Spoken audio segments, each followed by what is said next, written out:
one thing I want to say is that people might look at that and say, oh yeah, just to flow you just gotta be confident, and no.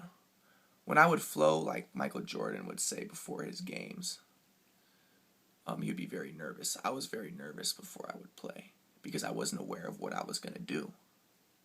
I didn't have anything planned out. Like I wasn't like, I should put my foot this way and I should do this. Every time I would go in there, I didn't know exactly what I was gonna do. I didn't know what I was gonna do at all. It was all spontaneous almost, and it's very scary to flow. It's not something like, oh yeah, just have no. It's very scary thing flowing because you don't have your steps planned. You don't have things planned out. Things aren't set in stone when you're flowing. Things just happen, and it's perfect that way when it does when you do flow, and you lose sight of your ego. Now we can get to knowing later, hopefully. What was I saying now?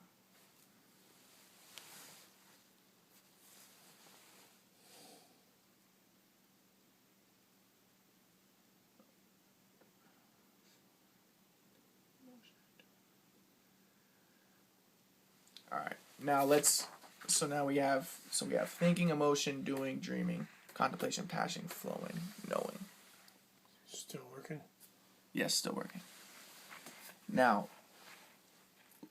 later, actually really about a year later, I thought third quadrant. I thought the first quadrant. Actually, I thought the second quadrant about a week after I thought of this quadrant.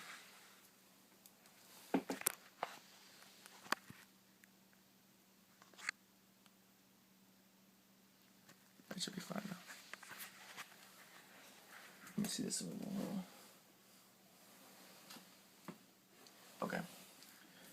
Okay, so in the first quadrant I put sensation. Okay, well once again, contemplation, passion, this is duality. Oh, and also another thing I want to say though is passion is synonymous with suffering. So once again, like I said, flowing is difficult. Contemplation also is difficult. Passion is synonymous with suffering. Passion can also be difficult. Knowing, Solomon talked about knowledge is, there's sorrow, there's sadness, but we can hopefully get to this one later. Sensation, perception, once again, a duality. We always see sensation, perception put in a duality. Response,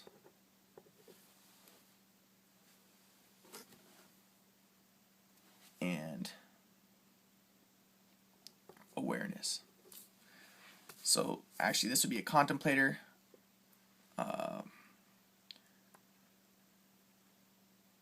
someone who is passionate, a flower, and a knower, a sensor, perceiver, a responder, and someone who is aware. Now, sensation, perception is another duality.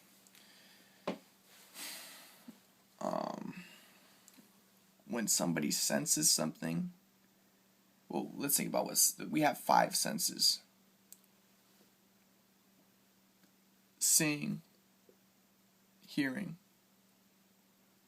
feeling, tasting, and smelling. Now, apparently when you sense something, it's just electrical or energy stimuli from your environment being transduced to your brain. So what I want to say, I told you how this is very physical. This is very connected with your brain, with the mind. So when we sense things, it's with these different faculties that we have, the eyes, the ears, and but it's all being interpreted by the brain, but we'll get to that. That's perception. But sensation is when you have these stimuli from your environment and it's being transduced to your brain. Now, when somebody says that they sense something, they're not quite sure what it is. They haven't put their finger on it. but they know that there's something there. You know, maybe the presence of something, but they know there's something there, but they haven't quite put it into words or into a formula. Now, perception is when these signals are transduced to your brain and there's an interpretation created. When you perceive something, now your brain has created an interpretation of it. So, you learn with illusions that there's multiple ways, or I'll just give like the example of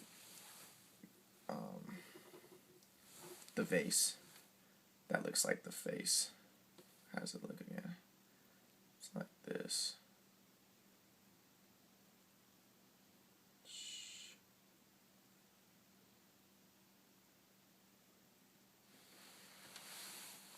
I mean, that kind of looks like a guy's face, right? There's a mouth.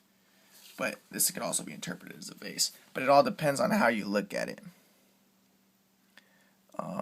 You can look at it. So basically, perception is active. You can look.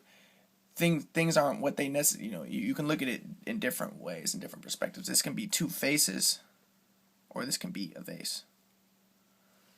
Now. So yeah, our perception is an active process. But you can't always, like this, you can't, now there's also illusions, so there's something that occurs and you think that it was, so-and-so, but it actually turns out that it was an illusion. It was a trick that your mind, that your sense was not, your faculties weren't able to properly see what it actually was or what was actually going on. Basically, they malfunction. They don't really malfunction, but they're not quite accurate. This is what illusions are. One example of an illusion would be this one, where you have this and this. And then people say, even though that these are the same length, people mostly would say that this is longer than this. Now, they're the same length, but for some reason when we see it like this, there's this perception that this is longer.